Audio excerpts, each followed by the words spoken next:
Dancing in the Dark, Chapter 8. So close. That was one of you. We had to wait for the guys for about 30 minutes before they finally got there. Needless to say, Max wasn't too happy about that. What took you guys so long? We could be eating dessert right now if it wasn't for you two. Well, you know how fans are. They can never make up their minds, he said. He turned towards Fang and asked, "Right, Fang?" Something tells me it was Fang's fault they were late. The important thing is that we're here now, okay? Now, let's eat. I'm starving. So we entered the restaurant. It wasn't busy, so we got our seats right away. As we passed tables, we saw four nerdy-looking guys, and it sounded like they were reenacting the Battle of Gettysburg with their condiments. It was a bit weird if you ask me. Anyway, we were shown to our table towards the back. Immediately, Max and Fang started looking for escape routes. I guess old habits die hard. They were distracted when the waitress came up. She looked kind of familiar to me. "Hi, my name is Penny, and I'll be your server tonight. Would you guys like something to drink to start off?" "I'll have some tea," I said. "Do you have orange soda?" Iggy asked. The waitress nodded, and then there was silence. She nodded, Ig. I whispered to him. "Sorry," Iggy started. "I'm blind, so I couldn't see you nod. I'd like that to drink." "Oh, it's my fault," the waitress said. This seemed like you were able to see." "It's fine, really. Most people think that." "Max, what do you want to drink?" Iggy said, changing the subject. Let's see. How about some Sprite?" "Sure, and for you, sir?" "Water." Even Fang's choice of drink is simple. "Okay, I'll be back in a few minutes with your drinks," the waitress said. Then she left to go wait on the table of nerdy guys. After that, Iggy and Max both stood up. "I have to use the restroom," said Max. "Me too. Be back in a minute, guys." That just left Fang and me at the table. After Max was out of earshot, Fang started talking. "I take it Iggy told you?" "What, that you're secretly in love with Lady Gaga and want to have her kids?" Fang took it in stride. "No, the other thing. You know, the one where I asked Max to marry me?" "Yes, he told me. Don't worry. I'm good at keeping secrets." "Oh, it's not you I'm worried about. It's Angel. Believe me, she probably already knows. She's probably just being nice for once and letting you do it on your own time." "Yeah, you're probably right. On a different topic, how are you and Iggy doing?" "What do you mean?" "Well, you two are going to prom together. That's kind of a big deal. I just want to know how you felt about that." "Well, then it's your turn to keep a secret. Do you think you can do that?" He gave me a look that said, "I'm the master of saying nothing. What do you think?" "Hey, I had to ask," I said.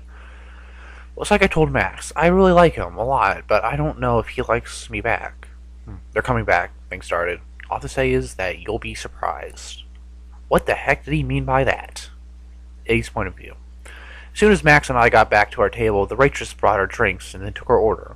As she walked away, I heard her say, "How many times do I have to tell you? You don't work here, Sheldon. You can't mess with the computers."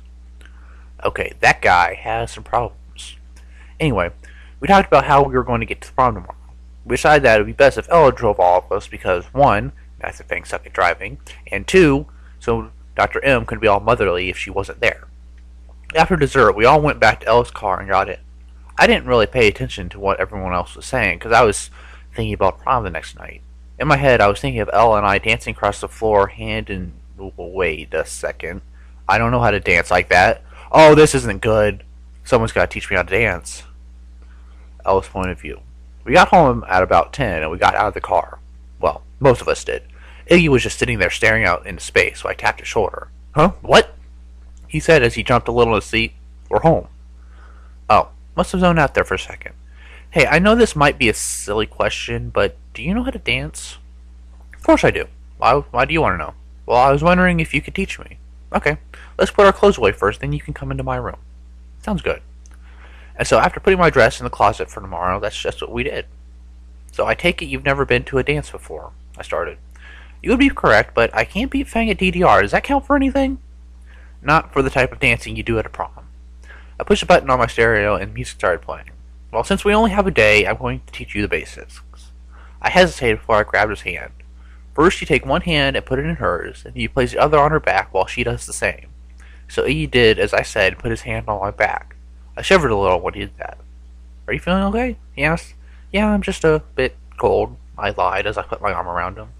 "Okay, now what? Just let the music move you and try not to step on my feet." I have to say, Iggy's a decent dancer. He did step on my feet twice, but not by much. Soon we fell into a rhythm of just rocking back and forth. I was getting tired, so I rested my head on his chest, not caring what he thought. I looked up at his sightless blue eyes staring into nothing, and my feelings just overflowed. Iggy, I started, but before I could say anything, Max started banging on the door. Let me in! I want to go to sleep! I turned the stereo off. My chance to ruin. That was very nice, Ella. You're a good teacher. You're not half bad yourself. Good night, Ella. Iggy said as he gave me one last twirl. Good night, Iggy, I said as he opened the door to leave the room and let Max in. When the door closed, I mumbled, I love you.